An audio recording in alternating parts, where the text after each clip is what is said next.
Phakathi nezilingo zokuphila nokungaqiniseki, umprofethi uJeremiya nomlobi wencwadi yesililo banikeza ukuqonda okujulile ngobuhle bokulindela uJehova. Naphezu kwezinselele ababhekana nazo, bathola induduzo namandla ebuhleni obungantengantengi nesihe sikaNkulunkulu. Siyakwamukela ku-umnikelo. Ake singene ekuhlakanipheni kwabo futhi sithole amandla aguqulayo okholo olunesineke. UJeremiya, ovame ukubizwa ngokuthi umprofethi owayekhala, wabona ukubhujiswa kweJerusalema lakhe alithandayo nokuhlupheka kwabantu bakubo. Nokho, phakathi nokuphelelwa ithemba, encwadini yesililo isahluko sesithathu ivesi lama-25 wathi, uJehova muhle kwabamethembayo, kumphefumulo omfunayo. Naphezu kokugconwa nokushushiswa, uJeremiya wanamathela esiqinisekweni sokuthi ukwethembeka kukaNkulunkulu kuyakhuthazela. Wayeqonda ukuthi ukuzithoba entandweni kaNkulunkulu nokuthembela ezithembisweni zakhe kuholela ekuphileni kokunqoba nenjongo. Ngokufanayo, umbhali wencwadi yesililo ubonisa ukubaluleka kokulinda inkosi. Zisikhumbuza ukuthi ububele bukaNkulunkulu abupheli, nesihe sakhe sisha njalo ekuseni. Naphakathi kosizi kukhona ithemba ekulindeni buthule insindiso yenkosi. Ngokuvivinywa, sifunda ukuthobeka, ukubekezela, nesimo esihlala njalo sothando lukaNkulunkulu. Ukulindela uJehova akukhona ukuvilapha, kuwubonakaliswa okusebenzayo kokholo. Kuwukubeka ithemba lethu nokwethembela ebukhosini bukaNkulunkulu.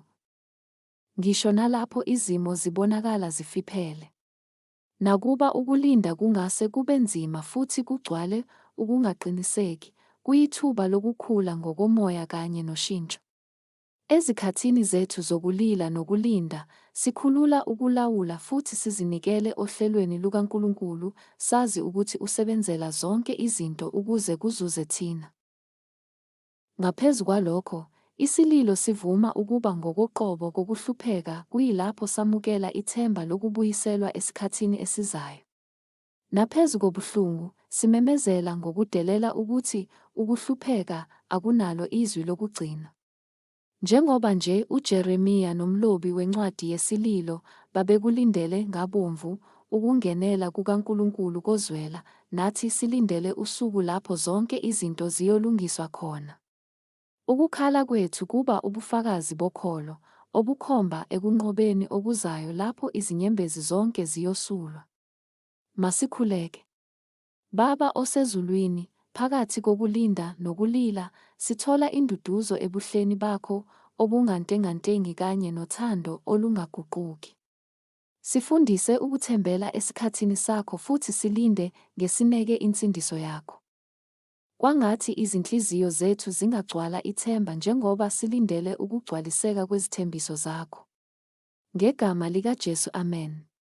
Sicela uthole isibusiso encwadini yabaseRoma isahluko se-11 ivesi lama-33 kanye nevesi lama-36. Yeka ukujula kwengcebo, nokuhlakanipha, nokwazi kukaNkulunkulu. Yeka izahlulelo zakhe ezingaphenyekiyo, nezindlela zakhe ezingaqondakaliyo. Ngokuba konke kuvela kuye, kukhona ngaye, kuya kuye, makube kuye inkazimulo kuze kube phakade. Amen.